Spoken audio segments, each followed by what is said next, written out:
Hi, everybody. Welcome into Sports Talk Chicago Sunday afternoon edition. My name's Jon Zaghloul. Great to be here with all of you. John Meadows is directing, producing, and contributing to today's program.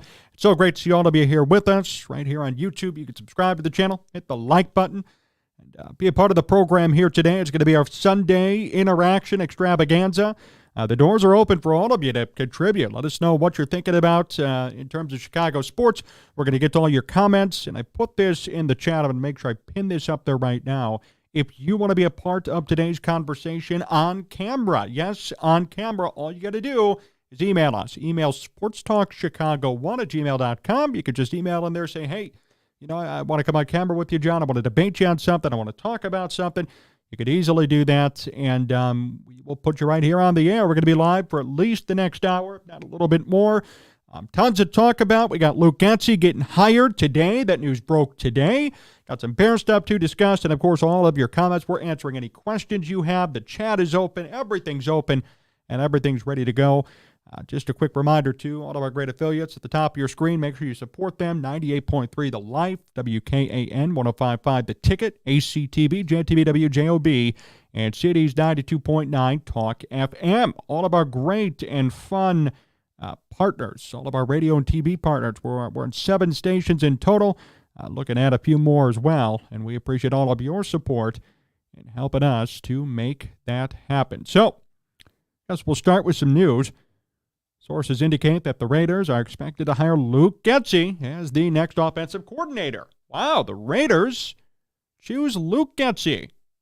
So who was the problem in Chicago then? Because Luke Getsy found another job. Well, here's what it says here. This is from ESPN and Paul Gutierrez, who covers the Raiders down there. Here's something interesting. In his reintroductory news conference last month, Raiders head coach Antonio Pierce said he wanted a minimum of 24 points per game out of a new offensive coordinator. The Raiders averaged 19.5 points per game under Josh McDaniels and interim offensive coordinator Bo Hardegree. Averaged 24 points per game, the Raiders would need to score 408 points, a mark they have hit only 3 times since their 2002 Super Bowl season. Pierce, as an incoming offensive coordinator, would have to be a teacher who can, quote, adjust on the fly during games. That doesn't sound like something Luke Getsy could do. Quote, you've got to be able to run the football, play action pass, Pierce said. What are the Raiders known for? The vertical passing game, right? We want to see the shots down the field. We want the explosive plays. That has to be a part of the creativity. You look at the shifts, the motions, all that stuff goes into it. Just think of when the Raiders were playing really good football. That's going to be your offensive coordinator, hopefully, as we go forward. As the article then ends up indicating, Getsy brings that run-heavy mentality to Pierce. The Bears led the NFL in rushing in 2022, finished second in 2023. That is true, thanks to Luke Getsy. But, of course, their quarterback situation and their passing game was bad under Getsy. They were last in passing offense in 2022. They were 27th this past year. They averaged about 21 points per game. So certainly, at the surface, somewhat of an upgrade over what the Raiders had last year, but will it fulfill everything that Antonio Pierce, new head coach, is going to be looking for? That's the question. Now, it says here, a potentially intriguing plot twist is Getsy's relationship with Justin Fields. Fields might be a trade target for the Raiders. Whoa! I didn't see this morning. Fields might be a trade target for the Raiders, who hold the number 13 overall draft pick and are likely to move on from Jimmy Garoppolo. Aiden O'Connell showed himself to be serviceable as a backup, but he was immobile in the pocket. There's no way in the world that they're going to trade for Justin Fields. Why did they even put that in that article? I don't know. That was stupid, right? I mean, you really think that now with them hiring Luke Getsy, they're just going to trade for Justin Fields and replay the train wreck over and over again in Las Vegas? Antonio Pierce just became the permanent head coach. He's not going to do that to himself. And Tom Telesco, the new GM, is not going to do that to himself. So that's kind of a dumb thing to throw into that article. The Raiders last year went 8-9. Raiders quarterbacks last year, though, combined for an 80.1 passer rating. Ouch. It says here, and they add some quotes in here from the Bears and from people who are angry about Luke Getsy. I want to read these off, too, because this really adds to the context surrounding this hire. In Chicago, player frustrations over the Bears' offense showed several times during the 2023 season, beginning in Week 3 when Fields pointed to coaching. as the reason behind his robotic play. Wide receiver DJ Moore also indicated a lack of consistent explosive plays. And then Eberflus said, at Eberflus, quote, after the season, quote, the growth and the development of the offense to me needed to be better than what it was. You look at the passing game, certainly that's one aspect of it, and that's where it is. We decided to move on from that. Getsy's offense in Chicago ranked 17th in points per game at 20.4, which was the Bears' highest mark since ranking 11th in 2018 under Matt Nagy. And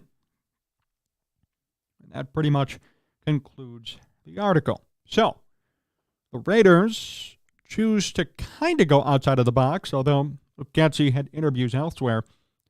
Here's what I find interesting about this whole Luke Getsy thing. We talked about this on the program this past week with after the Mark Potash interview, and I'm going to kind of say it again.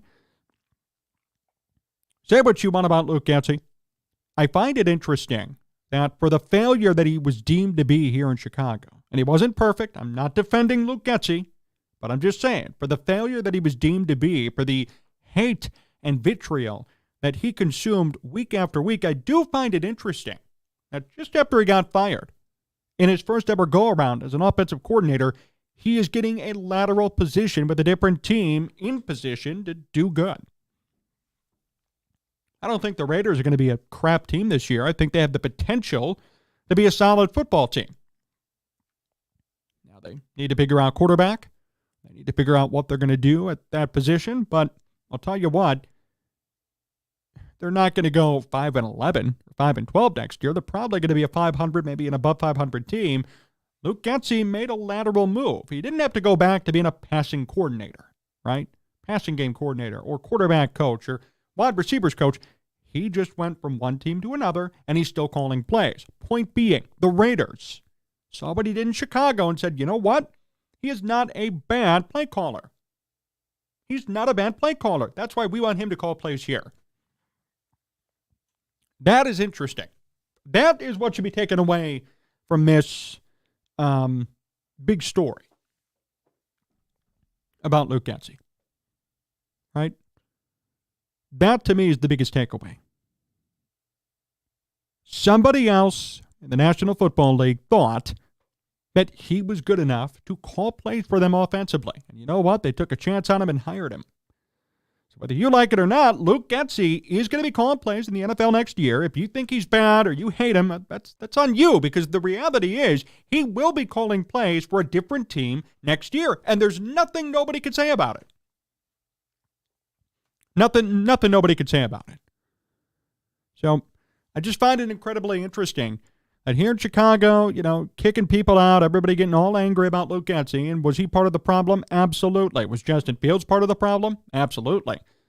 But here at the end of the day, now the post-Luke Getsy era in Chicago, well, here's Luke Getsy finding another job calling plays.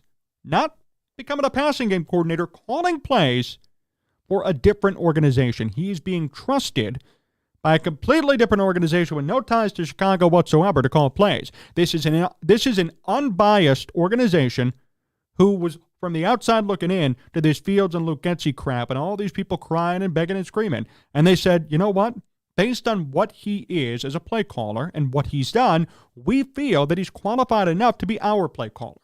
So like it or not, the rest of the NFL feels that he is a talented play caller. Do I feel that way?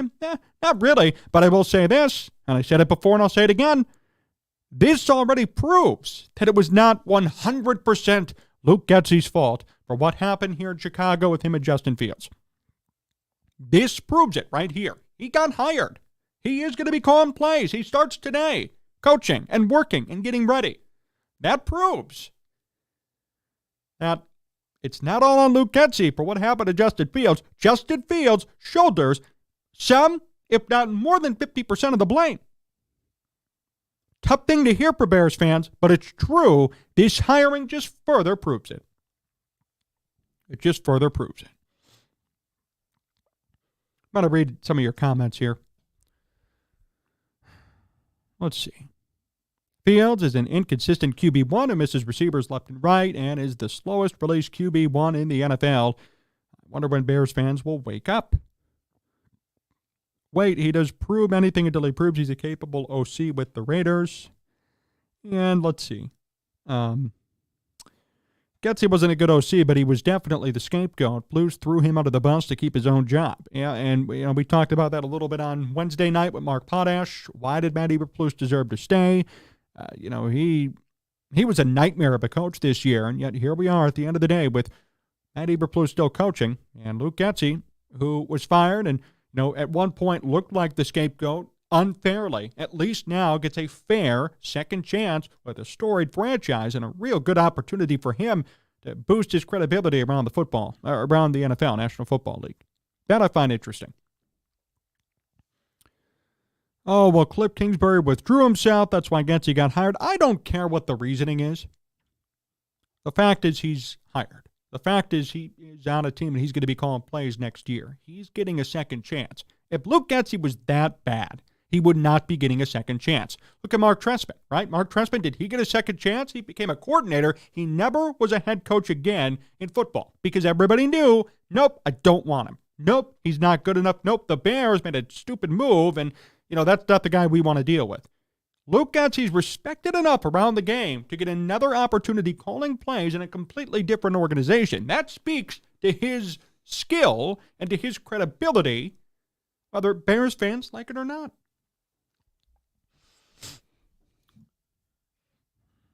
Did pardon me?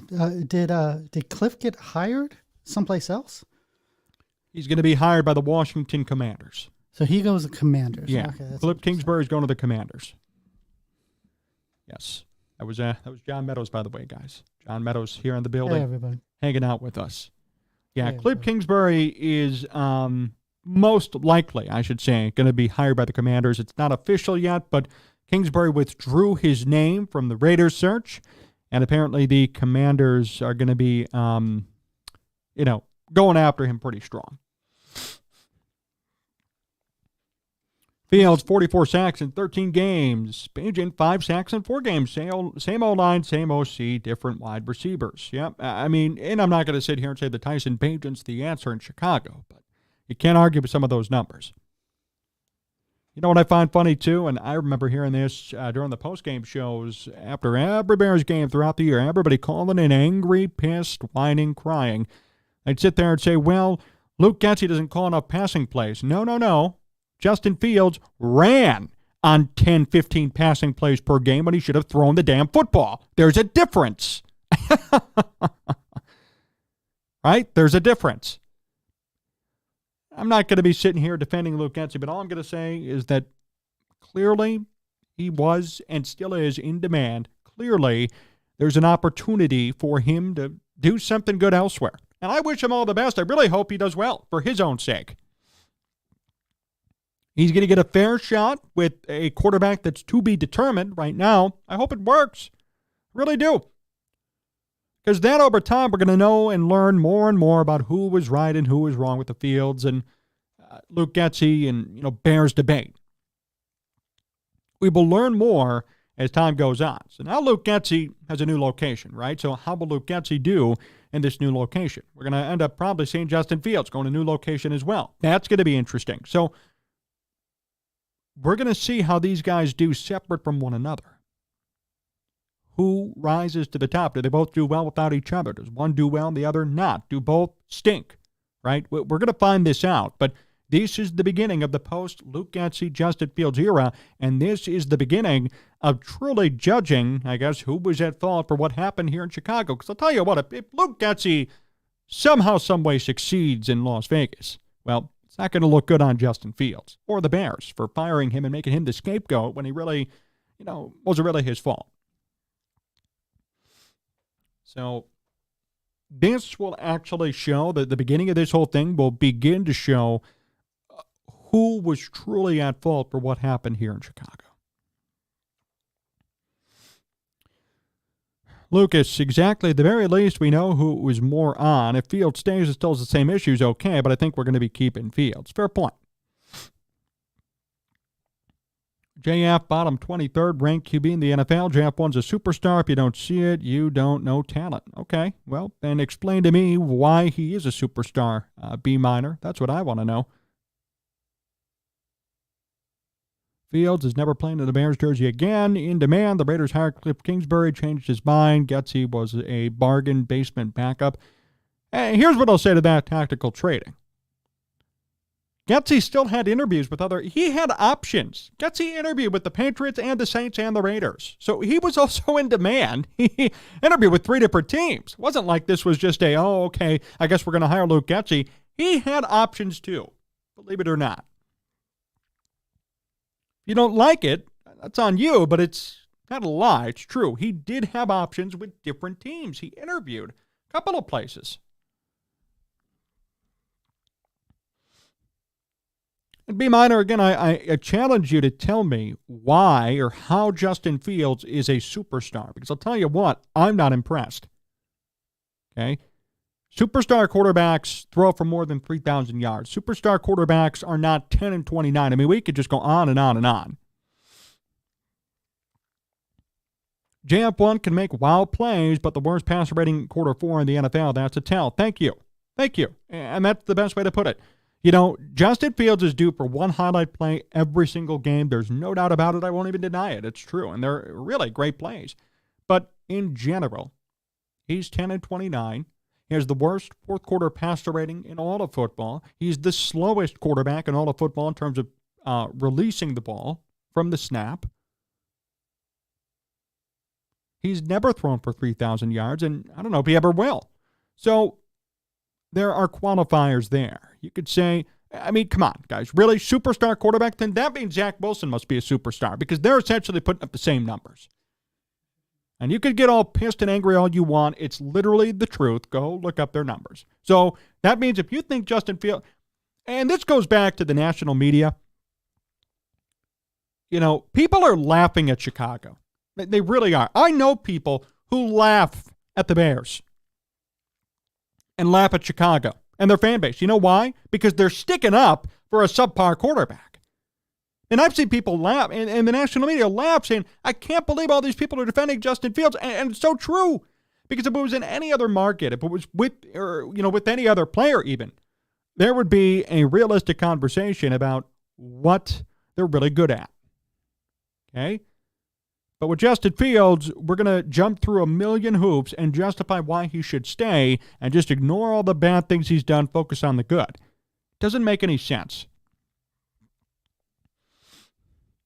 This doesn't mean I'm a Caleb Williams guy either. I'm just saying that looking at this logically for Justin Fields and for his sake, there has not been enough there to impress.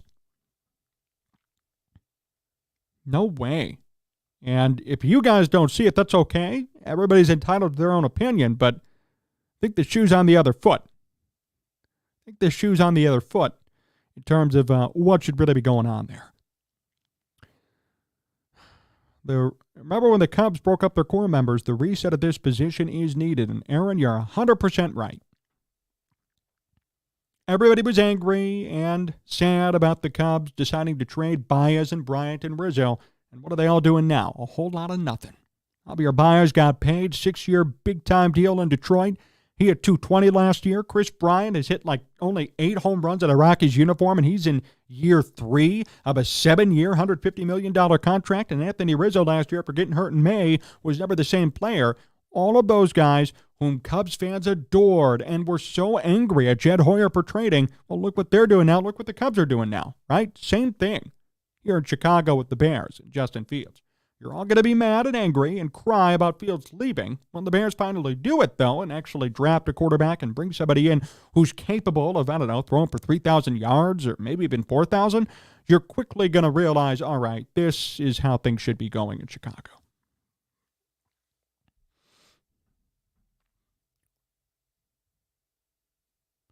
Fields, in my opinion, is going to have a good year, and if you're going to judge him off this year, good or bad, if he stays, if he goes, I don't know. I only know our situation. Let's see here. What are you going to do when they keep JF1? I'm going to wait and see what happens. Let's see if they do keep JF1, right? Let's see if they do keep Justin Fields, and if they do, good for them.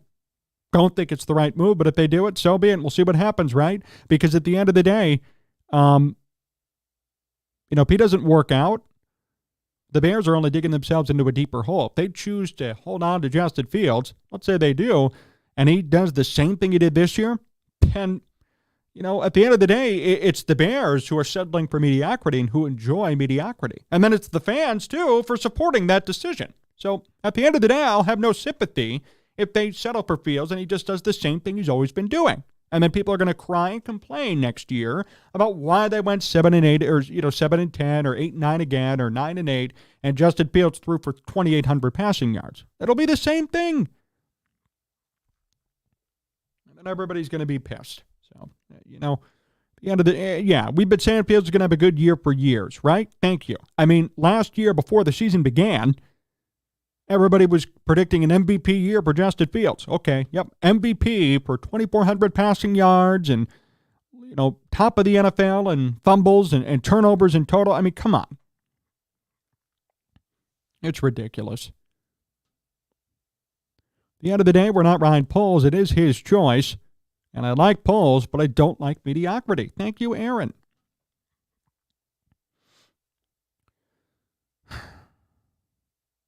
Let's see, John, it's a cult of personality. JF1 has never hit 3,000 yards.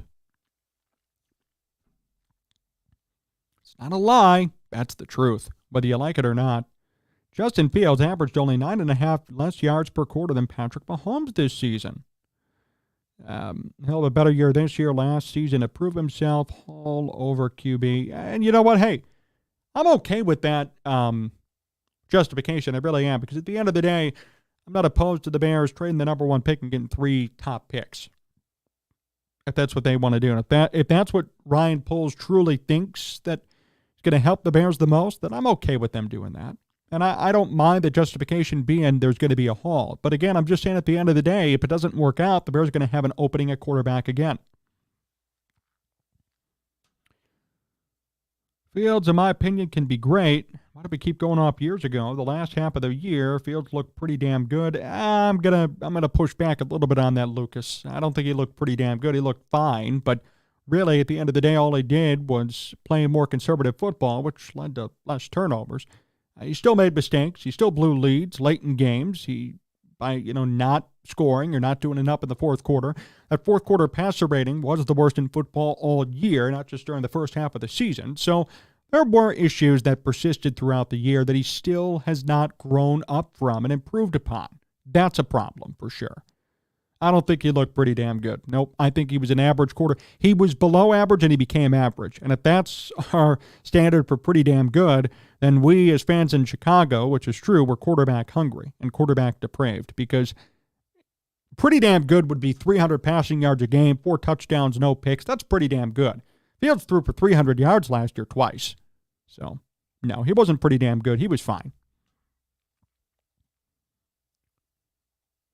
Yeah, he did, Lucas. He did blow leads, right? Remember the Browns game where the Bears were up by, 10 in the fourth quarter, and the Bears just couldn't do anything? You can blame Luke Getsy if you want, but Justin Fields also had a role to play in that. That's true. Same with the Lions game, when Fields, at the end of the game, fumbled the football when they had one last chance to score. That's true. When Fields threw a bunch of interceptions in the fourth quarter against the Broncos and blew the game in the fourth quarter, that's true. So we can sit here and talk more and more about what he did. But see, the more I bring that up, the more people are going to get angry. So I'm trying to keep this balanced. But if we really want to dig into it, we could. we could talk more and more about it if we want to. Whether people like it or not, so be it. Fields fumbled in the fourth quarter in 3 out of the 4 blown leads. After you put on his highlights, put on his lowlights. Yep. JF1 could be special with a better play caller and better playmakers around him. I just hope that it's in Chicago. Fair point. Numbers don't lie. Fields is not elite nor an above average quarterback. I don't hate him, but I do expect more of him and less. And if you're an elite QB, you know how to make do with less. Trade for a haul from Washington and reset the clock. Drake May era. Okay, Drake May. So be it. Justin Fields led the league's highest touchdown to interception ratio against playoff teams this season. Okay, I mean, that's a fair point. And his record against playoff teams this season was what? He was 0-3 against playoff teams on the road. So, again, got to be careful with what numbers we're doing and what numbers we're using. You had to love that Vikings game. Defense gave his sorry ass the ball 5 extra times, and he still couldn't put the ball in the end zone. Thank you. Thank you so much. The knock on Fields is that he hasn't shown that he is the talent in spite of all the other deficiencies. And that's a fair point, too. And this goes back to being a good quarterback, right?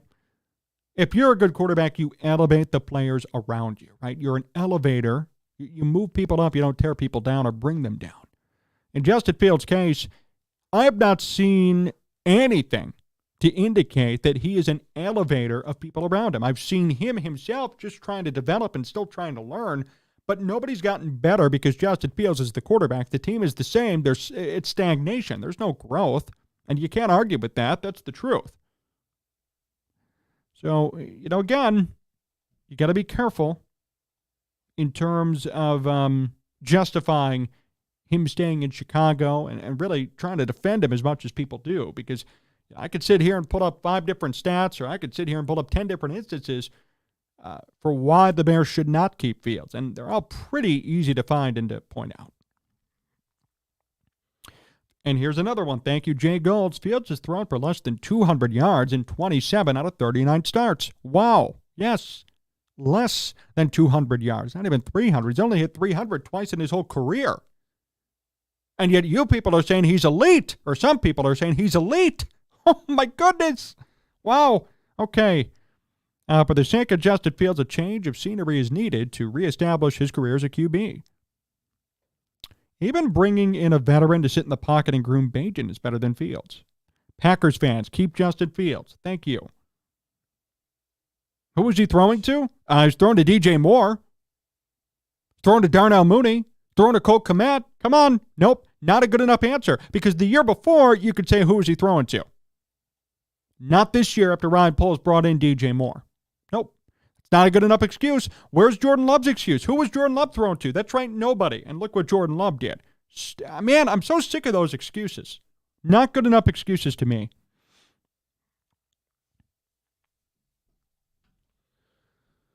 Oh, man. Quay Walker, make Justin Fields play quarterback and you have a good chance to beat him. That's the same thing the Packers said about Mitch Trubisky, too. Literally the same thing to a T. That's what they said about Mitch Trubisky.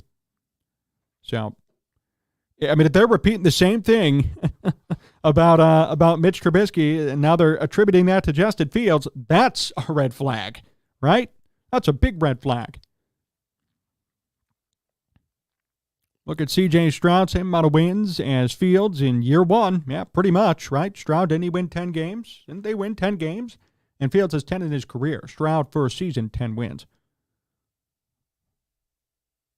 Excuses get you nowhere. Believe me, I know this. Be truthful in the matter and understand this. We don't have an established QB. Thank you, Aaron. Again, no excuses. Fields has a passer success percentage of only 38. That stat says it all. 38 is the same as his rookie year. QBR 46. This is a step backwards. Thank you. I believe he still has the potential. We have a better play caller. Hopefully we get MHJ, bolster the O-line one more year. And Blue Bay, I appreciate your commentary. I really do. Not getting angry or nasty about it. You're giving logical reasons why you feel that way. I disagree, but that's okay. I'm okay. I'm not going to sit there and push back because that is a viable option. I don't know if it's going to work or not, but it's a viable option. That's better than saying, I just think Justin Fields is elite and you're being a hater. Different story. And let's see here. He could have had a few 300 yards games. How many passes were dropped? Stop the cap. All right. Come on.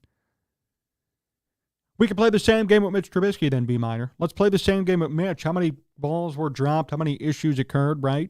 And Mitch still put up way better numbers than Justin Fields ever had. So, again, the woulda, shoulda, coulda game does not work. The facts are the facts. I don't care how many passes were dropped. He was throwing to decent wide receivers, and he's probably going to be thrown to even better ones if he sticks around this year.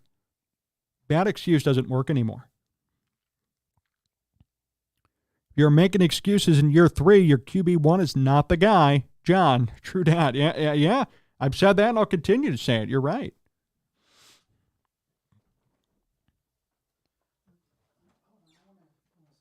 Go ahead. Yeah, John Meadows is going to hop in here, too, and say something. Let's see if I can get in here. Go ahead. The thing that I wanted to say to the person, it was Green Bay that said, treat Justin Fields like like we treat Mitch Trubisky, correct? Yep. So we did an entire segment of when they said that in the off season, and we did a segment that Justin Fields was going to do way better than Mitch Trubisky if Green Bay treats it like that. And the reason, well, at least personally, the reason I carry so much anger is just because Green Bay came in, did exactly that, and stomped on us twice. Now, my views on quarterback position vary, and I'm old, so I'm very used to staying with a guy 4 years, 8 years, 10 years, just riding a guy out. The NFL, at least it's my perception, that the NFL recently, if a guy doesn't produce in 6 games, everybody wants to drag the guy out behind the shed and shoot him. I'm not in that camp, but I'm also, I'm on the fence with Justin. I particularly don't want to keep him, but that whole Green Bay thing is going to stick with me for a while, and I don't understand how Field supporters don't acknowledge that. They came in, we talked, and I said this in the last show, we talked so much trash in the offseason, so much trash, especially at Green Bay. And we do this all the time. We do nothing but talk trash to Green Bay, and then they come in and kick the crap out of us. We haven't won a game with Green Bay in 5 years. So one thing with Bears fans, I really wish they would shut the F up about it until we start winning some games. Damn. John is hot. Yeah, even Aaron said, Passion John. Yes, sir. And he's 100% correct on all of it. On all of it. Right? You got people talking trash, people saying, well, oh yeah, Justin Fields is elite, blah, blah, blah. And yet the Packers came in and kicked the crap out of the Bears twice again. And it continues to happen. It continues to happen. Define what an elite player is. Trey Lance, Daniel Jones, Deshaun Watson, Dak Prescott. Paycheck says they're elite, but it doesn't show on the field of play. Thank you. Yes, Justin Fields is one of 32 out of $7.8 billion. Those are the numbers. Justin Fields is elite. Then by that logic, B. Shep, you would have no problem with me saying that Kirk Cousins is elite. You'd have no problem with me saying Mitch Trubisky's elite. Same with Kenny Pickett.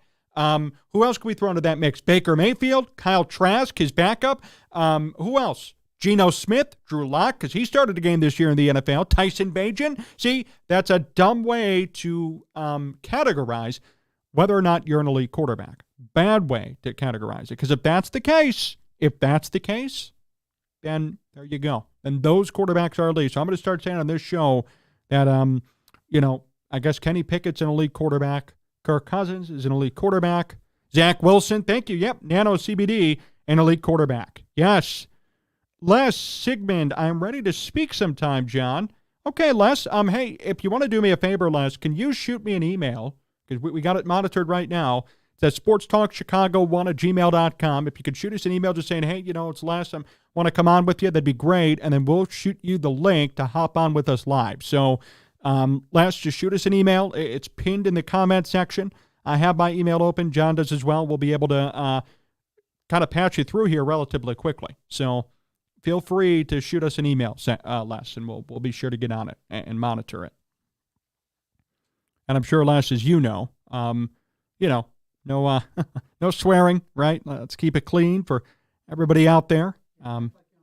Act like you're on the radio. We're not on the radio. This is online, but let's keep it clean, and we'd love to have you on and contribute and get to what you want to say here. So just shoot us an email. I got my email open, and I'll be waiting for it. We will send you the link in the email to hop on in with us live here on STC.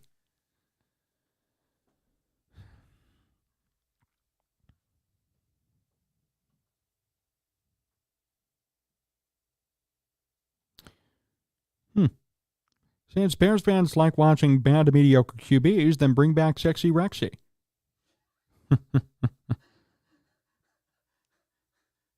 Please stop calling a QB that can't pass talented. It sounds crazy. Well, hey, don't look at me.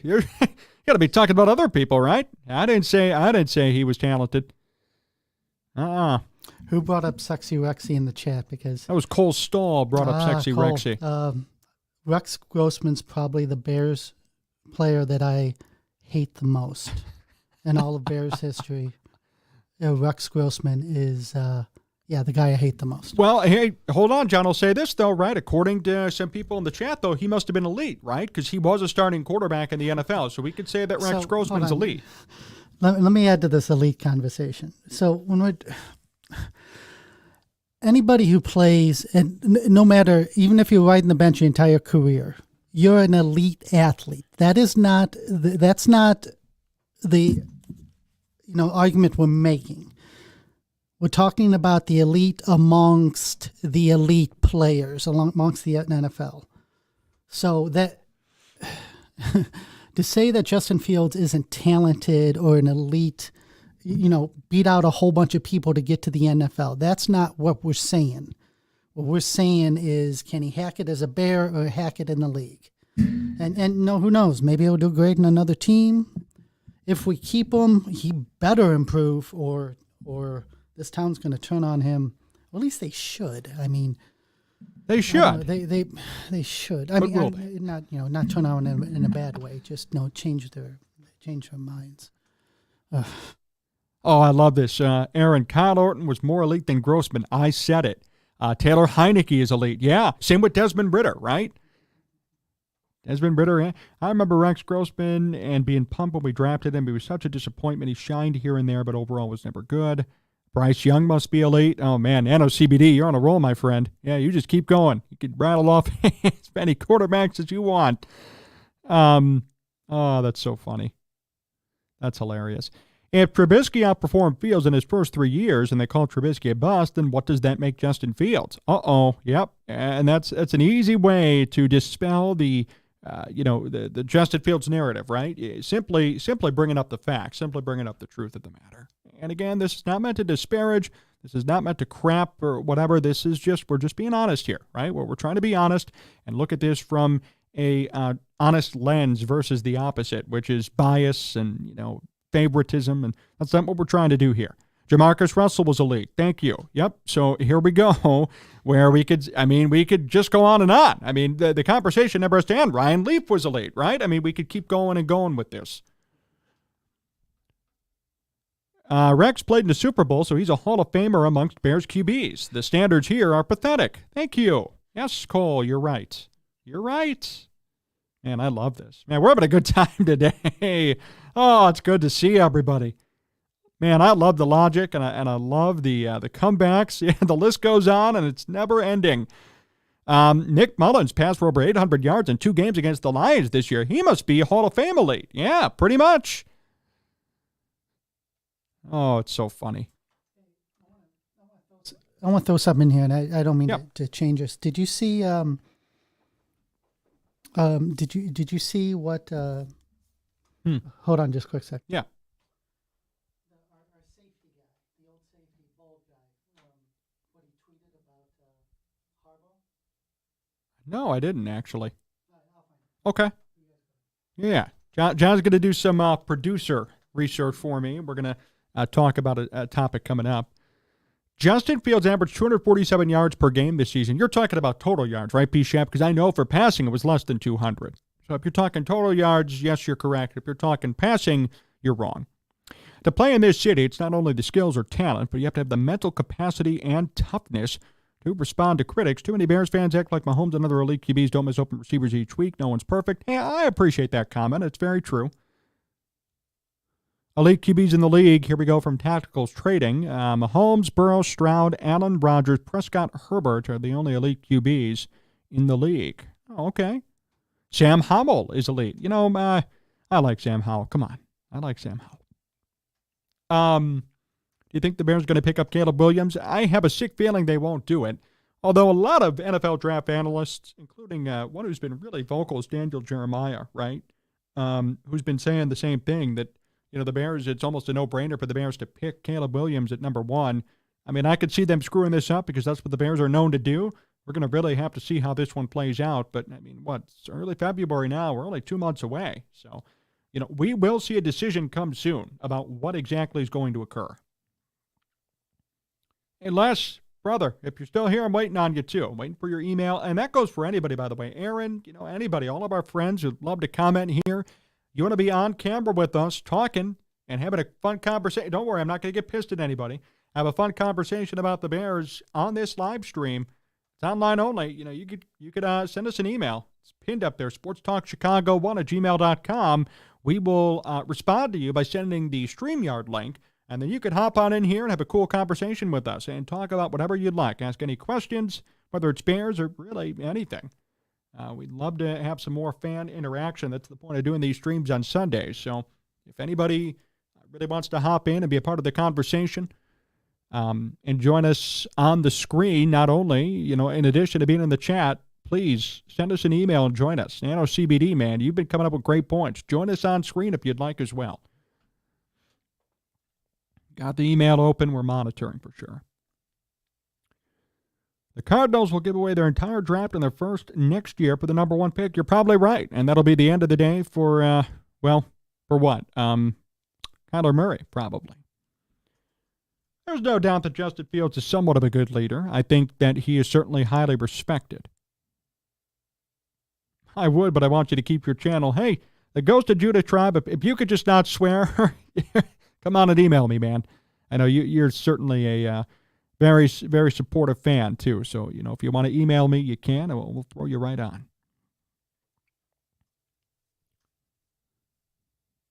What an active chat, though, I will say. We got 93 people here with us watching. That's awesome. Now, Fields has been injured and missed games the past 2 seasons. Yeah, it is true. That is true. I agree.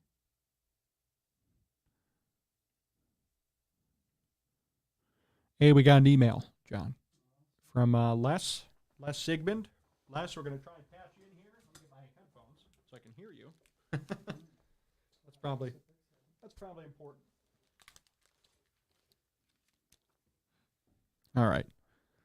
Got your email, Les. And I grabbed the headphones as well.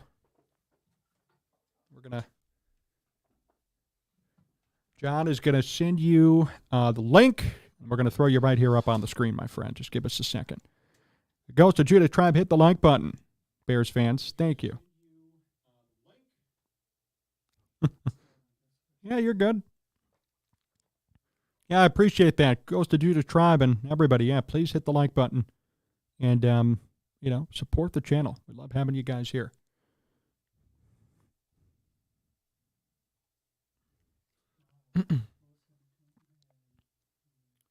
Okay. Yeah, we'll see how it goes, right? So, Les, you're getting an email right now. I see John. He's throwing the link in. So he just sent it to you from the Sports Talk Chicago 1 Gmail account. John and I have access to it. So John just sent it to you from that account. And when you receive it, you can hop on into the back end of the StreamYard stream.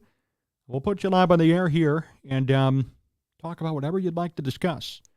Les setting the tone. You're going to be the first one ever to kind of do this here with us, and we're certainly appreciative. And then we're looking forward to having more people do it too.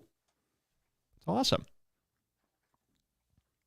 Unless it can be done by phone, yes. You could use the camera on your phone to hop in for sure. So it doesn't need to be in a studio setup or anything like that. Josh Dobbs is an elite passer. Draft Dr. Phil says Williams is a great pocket passer. Yeah, and hey, I love the guys at Tape Never Lies. Very good people, certainly supporters of this channel. They know what they're talking about too. So, I certainly trust their judgment. And I know, I think we're both in agreement about Justin Fields. I believe we are. And about his future in Chicago and what the Bears should do concerning this draft. So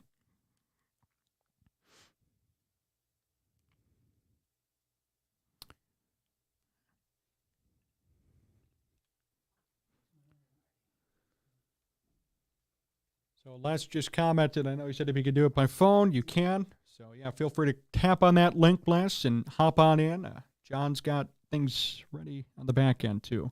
Should be interesting because the Raiders don't have a quarterback. I fully agree. I'm very curious to see who their quarterback is essentially going to be, right? I don't know who it's going to be. I don't know who they're going to end up pairing Getsy with, but I'm interested to see how that plays out for sure. I think that's going to be something. reset the QB contract and the QB clock and take Williams, says Mr. Perry. Nano CBD, I'm watching the tape on Williams. Awesome. He makes anticipatory throws. Dan Tanna, Dan, good to see you, man. And by the way, Dan, you too. I know. So we got Les who's going to be popping on here in a second. Dan, you or anybody else, anybody, email us, sportstalkchicago1@gmail.com. You want to hop on with us? We're going to put you right here on the air, too, and have a conversation. Anybody, everyone's welcome as long as we can keep it clean. All right. Is Les back there? Okay. Yeah, you could tap him in. I don't. Yeah, let's see what he has to say. All right, here we go. Les, what's going on, man? Alrighty, I guess I'm live. You're live. You're here with us. You're the first ever guest, doing these live streams. So welcome. Thanks for being the trendsetter and starting things off. What are you thinking, man? Great to see you. Well, I tell you what, thank you for having me. Yeah. I'm a lifelong Bears fan, actually a Chicago fan. And just to see this whirlwind of, stuff that they go through every year, it's always the same thing. I mean, we can go back to Cade McNown, when everybody thought that was a great thing. Yes. And it's in the coaching carousel. Once again, we totally strike out on the Jim Harbaugh thing and allow him to go to San Diego, So I don't know. I mean, in all reality, the whole Justin Fields thing. Look, I'm from Ohio. I've watched this guy play at Ohio State. The dude had every weapon in front of him. He had everything, all the weapons to throw to. He had all the time in the world, and it transferred over to Chicago. He holds the ball for 3-4 seconds, sometimes 5, maybe even longer, and expects to, not to be sacked, not to be, hurried. I don't know what he's waiting for, if he's eating Fig Newtons back there or what. But you've got NFL windows to throw that ball. Yeah, are they tight windows? Absolutely. This is the NFL. This is the big time.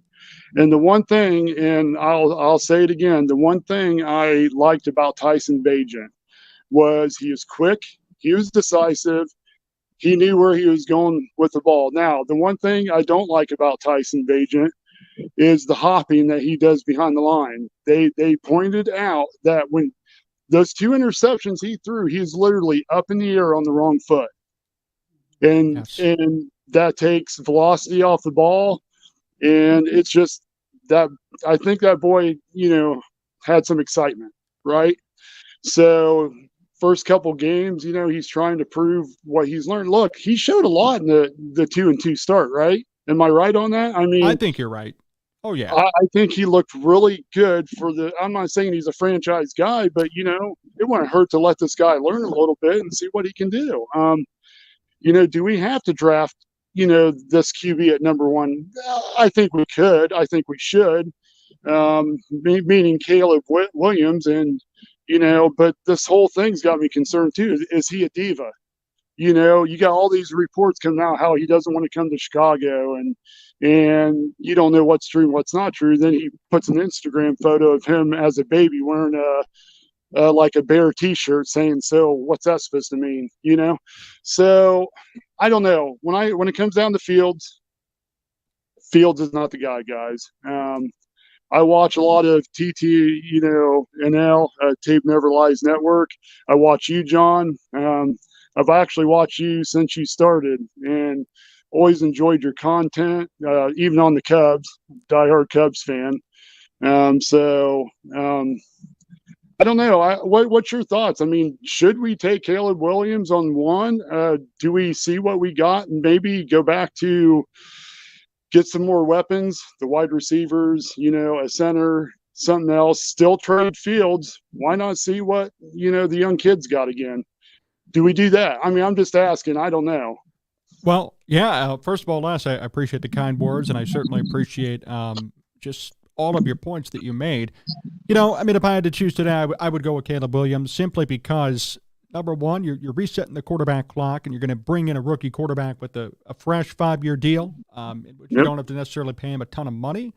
And I think, and I've said this before, and I think you know this, if we're still debating about who Justin Fields is entering his 4th year in the National Football League, I think we've seen enough. I think we know who Justin Fields is as a quarterback. This is somebody who's 10-29, who hasn't thrown for 3,000 yards, who has the slowest release in all of football, who's turnover prone, and who certainly has issues in terms of finding open receivers downfield.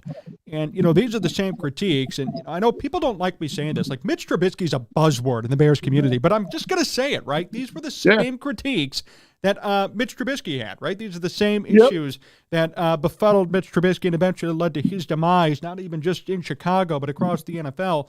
So my whole thing is, why are we going to make exceptions for somebody who's doing the exact same thing, and then you have the number 1 overall pick just sitting there? I think this is the year you're going to have to draft a quarterback and move on. Yep.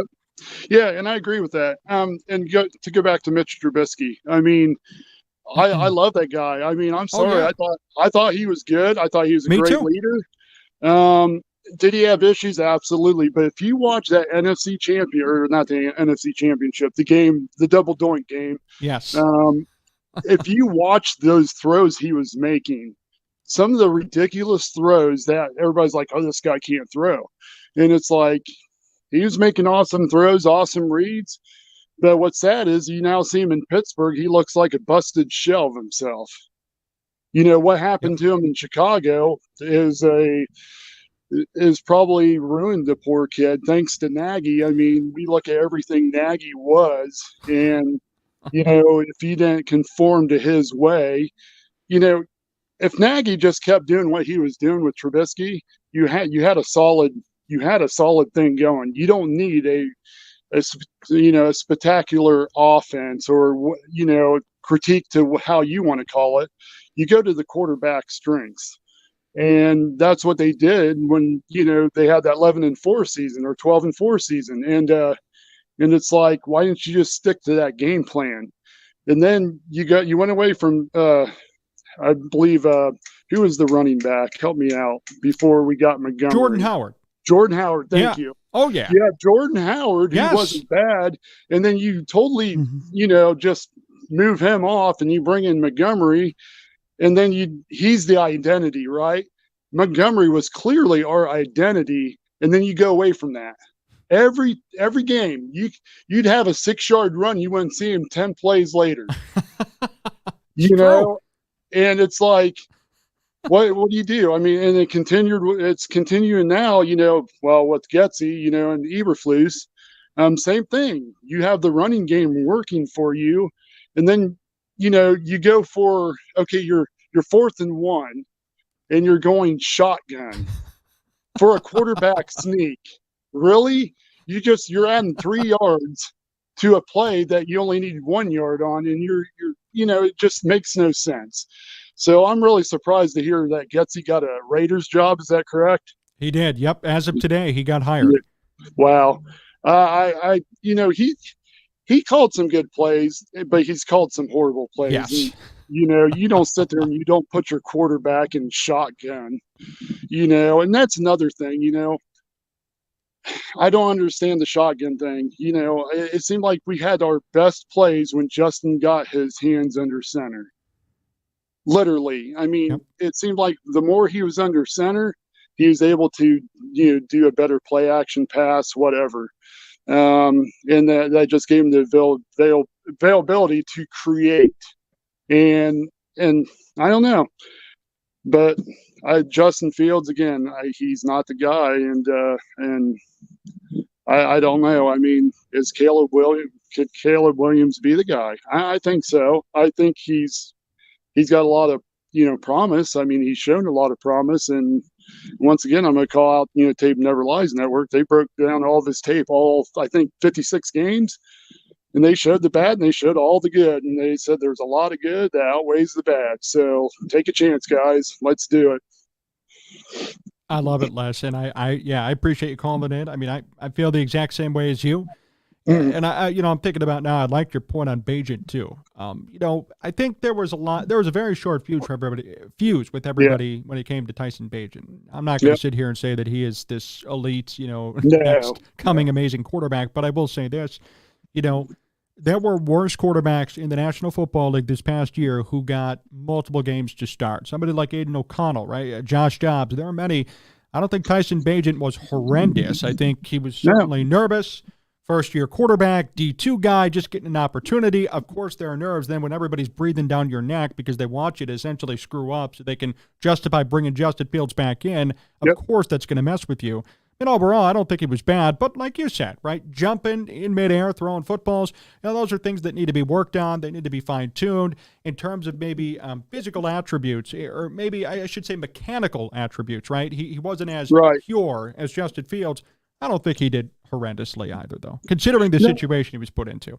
No, and absolutely, and the play calling was horrendous at times. Right. I mean, you can't expect a kid to, you're supposed to bring, entry level plays into somebody that's entry level, right? Exactly. I mean, it's his first couple games, and you're kind of throwing him into the wolves on some of these packages you're throwing. I'm like, wow, okay, but he shined in some of those too, and the poise that kid had, I was like, wow, man, I could get behind this kid. I mean, he doesn't look like he's pouting behind the line.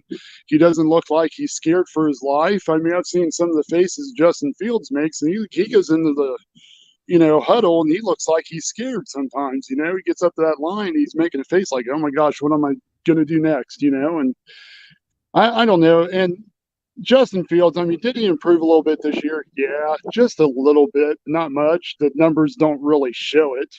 I mean, not a huge margin. But I don't know. I feel for the kid too, because he kind of got screwed over in the Chicago way system, so, but going forward though, I mean, look, I'm ready to kind of get this quarterback thing over with. I'm tired of the Bears, and I mean, you can go back to Jim McMahon. Jim McMahon wasn't that great either, but he won us a Super Bowl.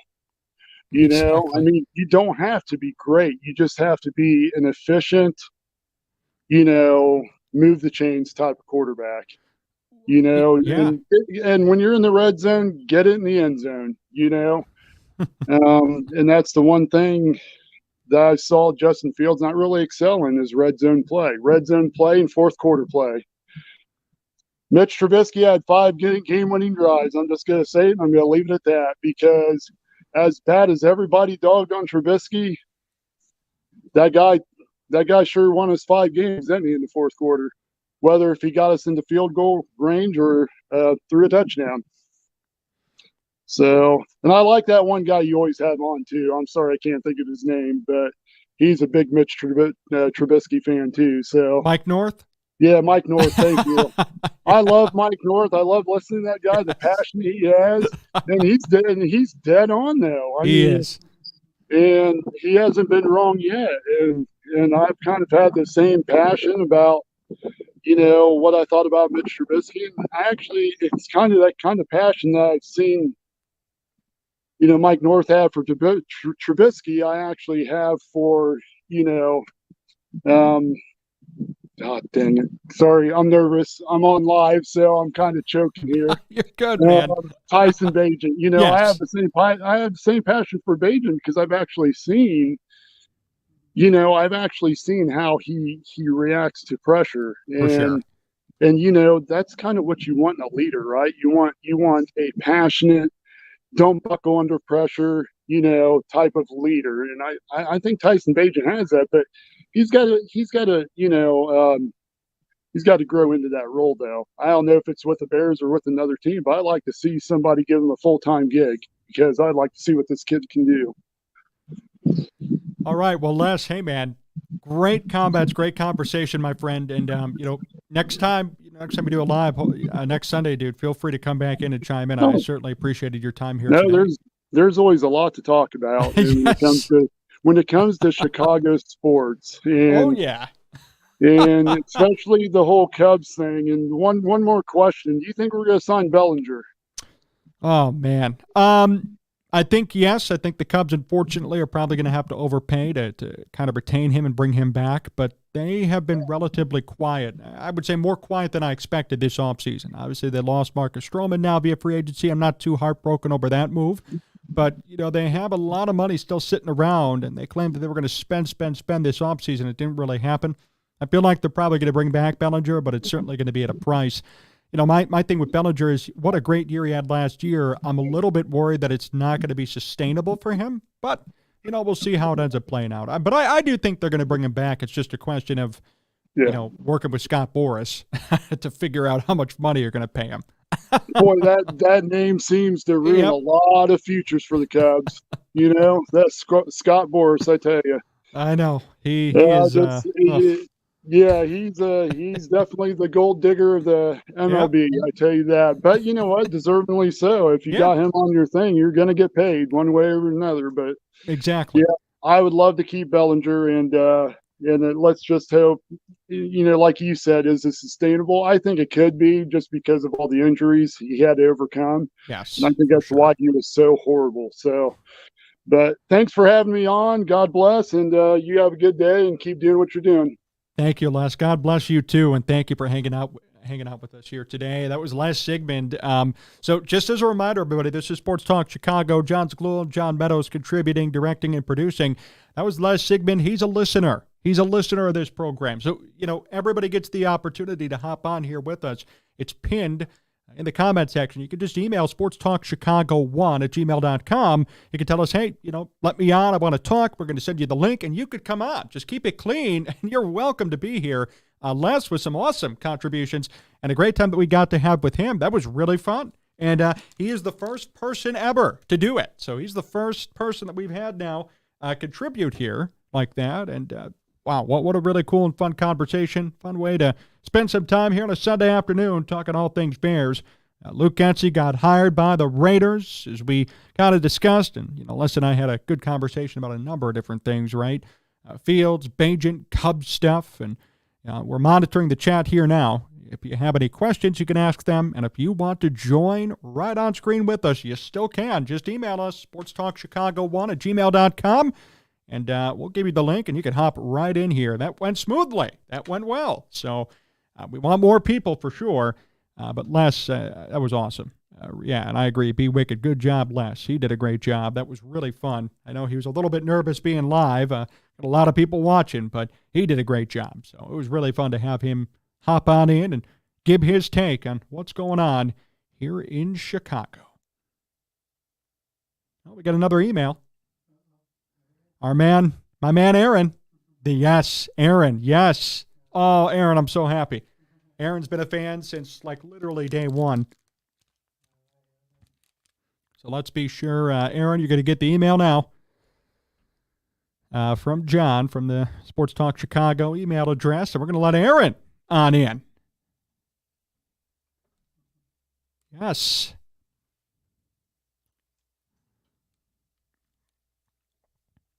Remember, everybody, you can follow the channel, subscribe at Sports Talk Chicago, hit the like button on this video, follow us all over at Sports Talk Chicago on social, and hit up all of our great radio and TV affiliates near the top of your screen.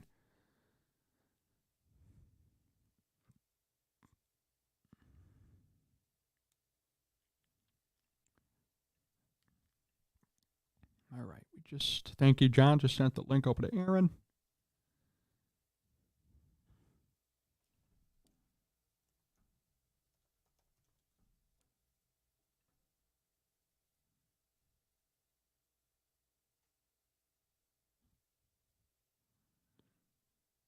Everybody, I will say this too, and I know Aaron may appreciate this, but you can follow Aaron on Twitch.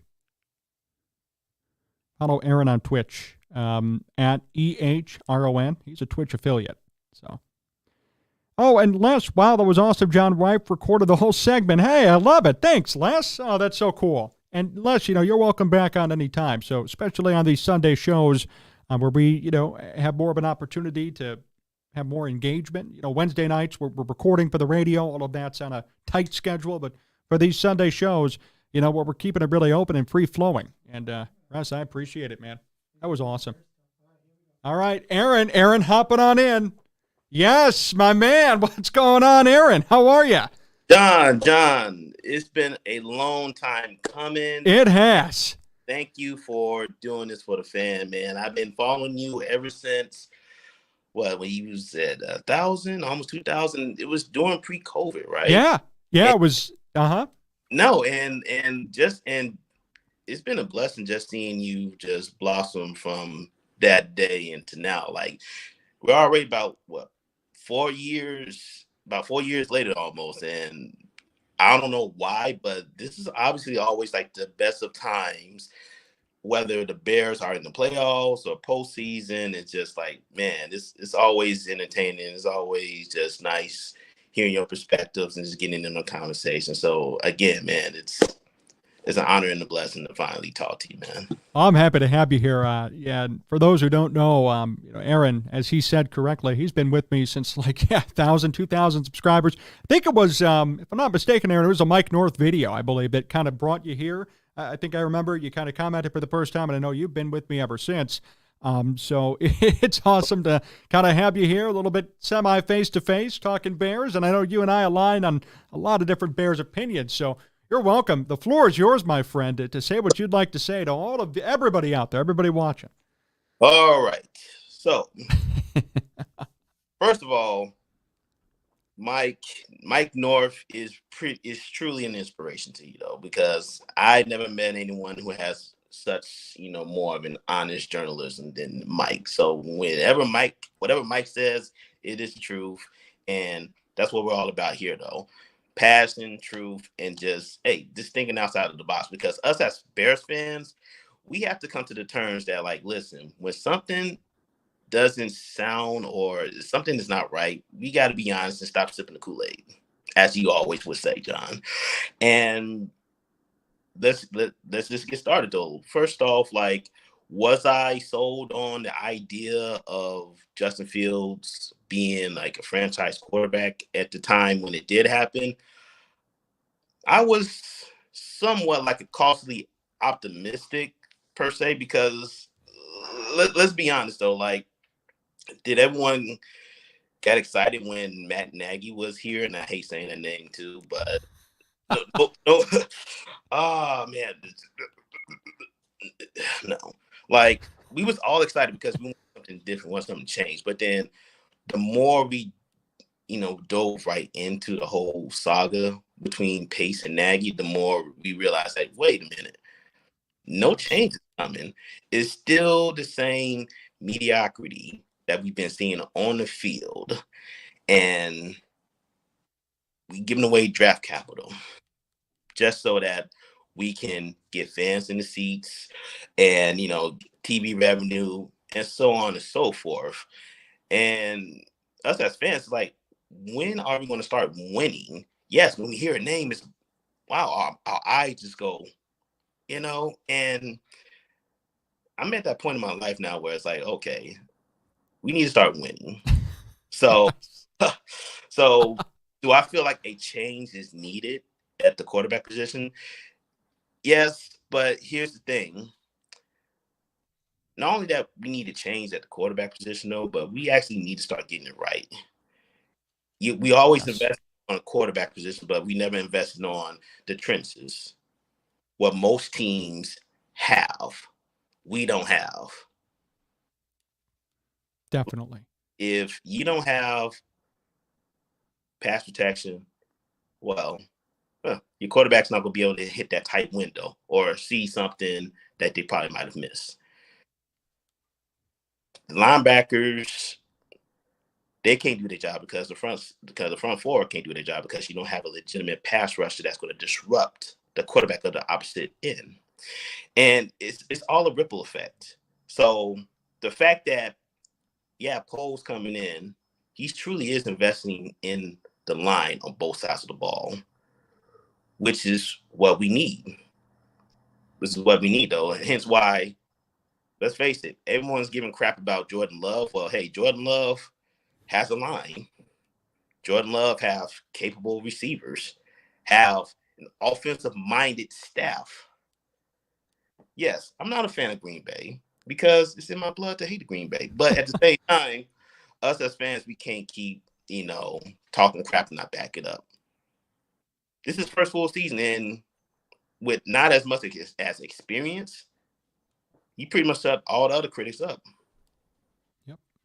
I wish I could say the same for Justin Fields, because Justin Fields, regardless, he still have critics. Yes, you may have a streaky 4 out of 5 games where you kind of put up total yardage stats. But if you're not throwing at least 250, 3 touchdowns, then I say, okay, you're doing fine. But if you're throwing below 200 and 1 touchdown,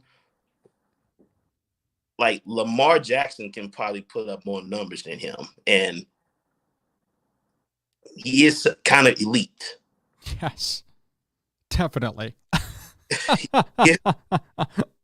And so, like, you know, I love mobile quarterbacks, but I think we're starting to steer away from that. It's good. It's a good skill trait, but talent doesn't get you that far down the road, because let's say Justin Fields is still with the Bears and he's over the age of 30, 31. Probably can't run the same because, hey, either his legs starting to give out, the line is not solidified as it's supposed to be just to throw the pass, and, you know, and so on and so forth.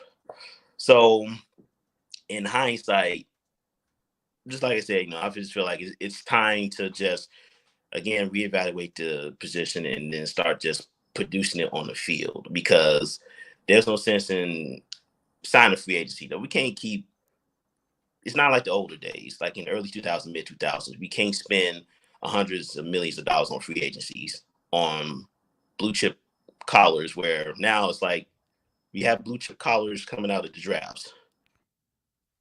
Exactly. It all comes back to scouting. Oh, yeah. It all comes back to scouting. And believe it or not, as much criticism people give Ryan Poles with his choices, like, we have to understand the fact that we're not in his position. He has the most stressful job in all of, you know, Chicago.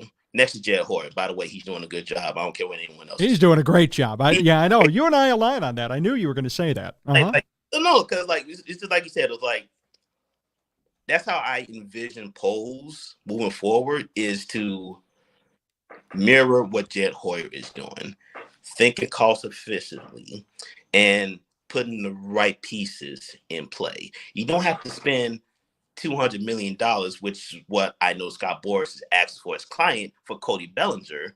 But me personally, Cody Bellinger is good for like a 5-year, 150, 170 million, but it won't be over 200 million.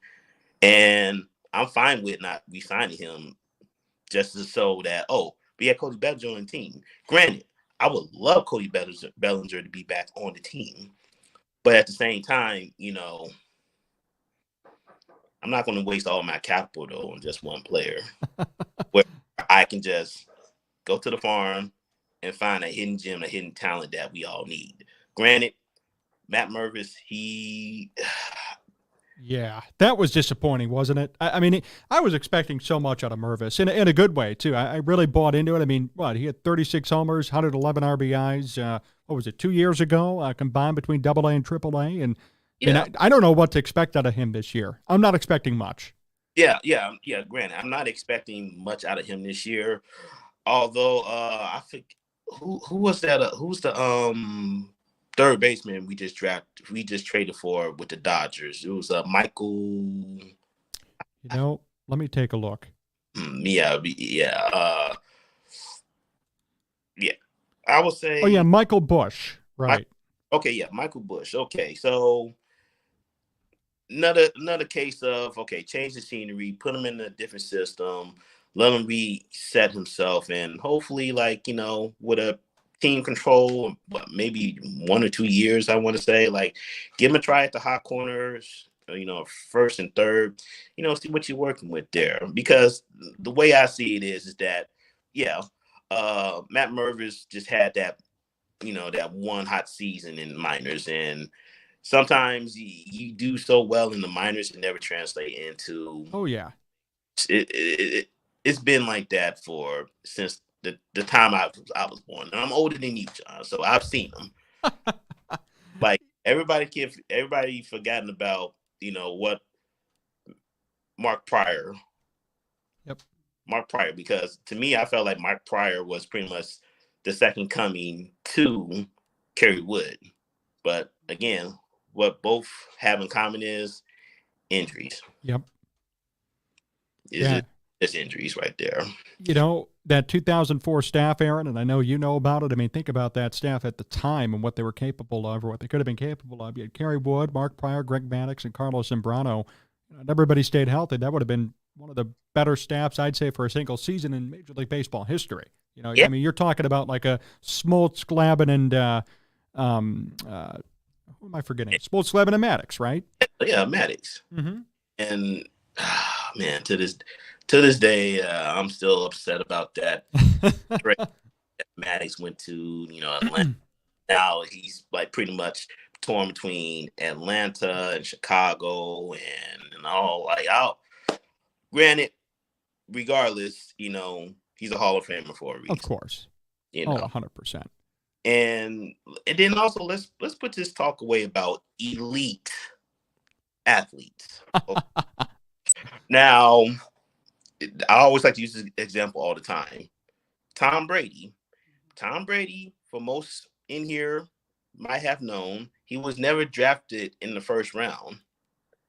He went 5th because most scouts believe he was,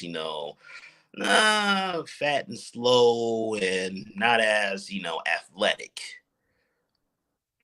I guess sitting behind, Drew Bledsoe when he was on the Patriots taught him a lot of things and had that chip on his shoulder. The point I'm bringing up with Tom Brady is that he had a chip on his shoulder and he set out to let the football community and the world know, like, hey, I didn't win 7 rings with elite athletes, key pieces. I became an elite by just being not only that good, but just having patience and working on my craft. Yep. And so he definitely shut a lot of critics and a lot of haters down. And he's still probably and that's going to follow him through the rest of his life. But you can't deny what he did on the field. And he has 7 rings. 7 rings. Yep. So again, is Justin Fields an elite quarterback? No, he's not even in the middle of the pack. I would probably put him in like not even maybe top 25, and he'll probably be like borderline 25, 26. I was going to say the same thing. So I think we're on the same wavelength there too. And I want to make it clear, and I think, Aaron, you would agree with this too. This is not, a personal attack on Justin Fields. This is just the reality of the situation after 3 years and 39, 40 games of play. This is what we've seen. So, it's up to him to really change that narrative. And, the fact that last year was his 3rd year and we're just seeing the same stuff happen from year 1 to year 3, there's relatively little to no improvement. That tells me that I think we've seen enough. Yeah. I mean, like after 3 seasons, you should already have it put all together. Yep. And all I'm seeing you doing is you're rushing the ball more than they actually throwing. Yes. Regardless of how the offense is lined up, though. Like, hey, work with what you got. Adapt. Know every position, every player at that position. You should know where they're at when the plays are being called, regardless of if Luke Getsy or any offensive coordinator is calling the plays in the headset. Like, hey, run the play. If the play is not there, though, call an audible at the line of scrimmage. Have everybody on the same page. Communication, but you don't need to have an elite status around everyone. Like, hey, just it's 12 men, it's 11 men on the field most of the time. And you have to trust every single one of those pieces. And if you don't trust those pieces, if you don't adapt or you don't make the necessary adjustments to potentially push yourself to that elite status, then it's not the player's fault, it's your fault. Oh, yeah. And, exactly. And Justin has to understand, like, hey, man, listen, I'm the one that has to do better. Yes, even though you're saying that, post game, in the press conference, whatever, it was like, hey, you have to do better. You have to take that next leap. And if you're not willing to take that next leap, then I'm sorry. We have to find somebody else who's willing to take the reins. Aaron, I think that's the way you got to end it, man. That was like a mic drop. You know what I mean? That was really good, brother. Thanks for joining me. It's so cool to kind of meet you here, and I'm looking forward to doing this with you again, especially very soon. I hope you as we go live more and more, I hope you take some time to join us again live. I mean, everybody in the comment section certainly appreciated your perspective. I'm looking at the comments right now. And I appreciated it too, man, and I appreciate your continued support. And if you don't mind, I've shouted it out earlier, I'll do it again.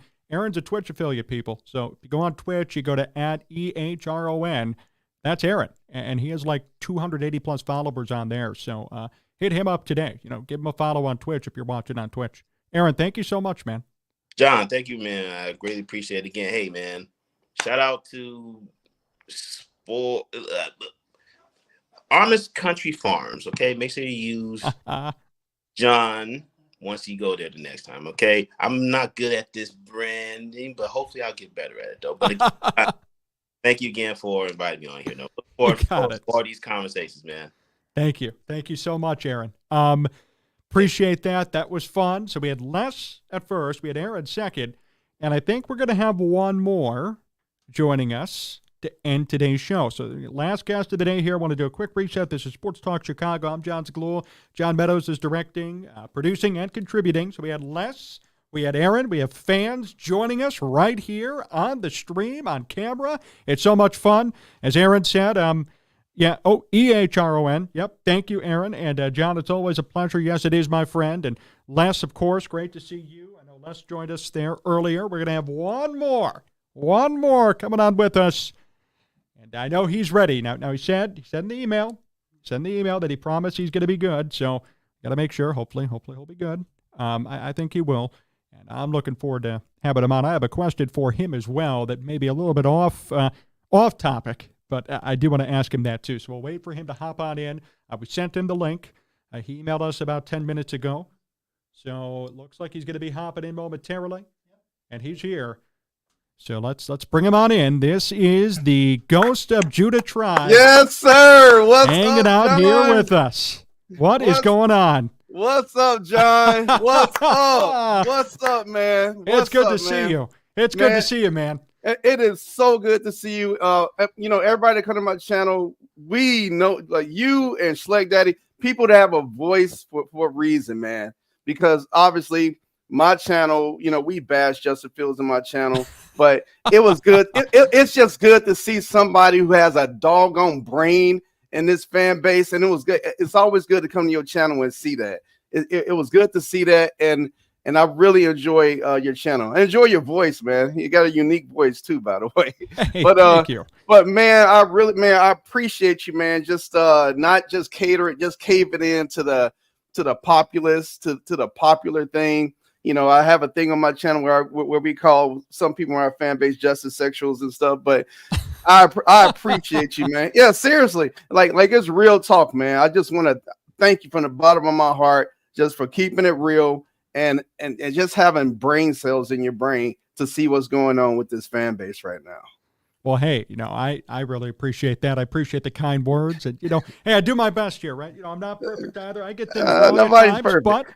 but I appreciate those comments. I got a off-topic question. I'm going to ask you that at the end, but first of all, let me give you the floor here, and let you speak what's on your mind about this whole, really about anything. But I'm assuming it's going to be a Justin Fields thing. So you can go ahead. Well, little hot take for you. Patrick Mahomes' dad just got arrested for DWI. I did see that. Yep. So I just thought you might want to see that, man. I saw that this morning. And also, man, the whole thing with Getsy going to the Raiders seeing, they look, the Bears fans look at his film and see what he did last year. And Getsy getting the job by the Raiders. He went to that interview, aced that interview job, and be like, I'm sure he got inside that, whoever he interviewing with the GM, whatever, he was saying, and I'm sure they asked him, well, what about Justin Fields, blah, blah, blah. So they look past that because I guarantee you, man, Justin Fields didn't know that whole playbook, man. He know like a third of that playbook. They had to dumb the playbook down for his dumb self.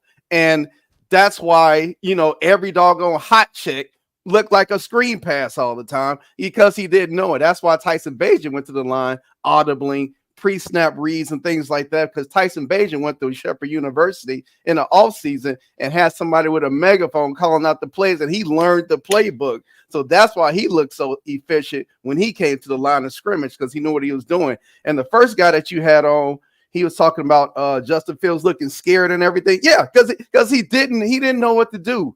Quay Walker told you how to beat Justin Fields, whether you're in a zone or a man, told you how to beat that trash can, man. I would be so happy. It's going to be a trail of tears, John, a trail of tears when Justin Fields is off this team, and it's going to be an epic video show up, and all these Bears fans crying and whimpering and gnashing and gnashing of teeth and bellowing. It's going to be so fun, John. It's going to be so fun. I cannot wait to that day. And I guarantee you, we're the minority, John. I'm telling you, we're like 20% of the fan base don't want Justin Fields. The other 80% is probably even less now, but the other 80%, they want to keep this guy who hasn't produced a doggone thing, and I don't understand it. I don't understand it for the life of me. But you and Schleck Daddy TV, I appreciate you guys' take on having some goddamn common sense, man, and I appreciate it. I appreciate it. Schleck Daddy is much more inappropriate than me, but I have to say, man, and I'll throw on a video from him once in a while. I'll just start laughing right away. Like 10 seconds in, that guy's got me cracking up.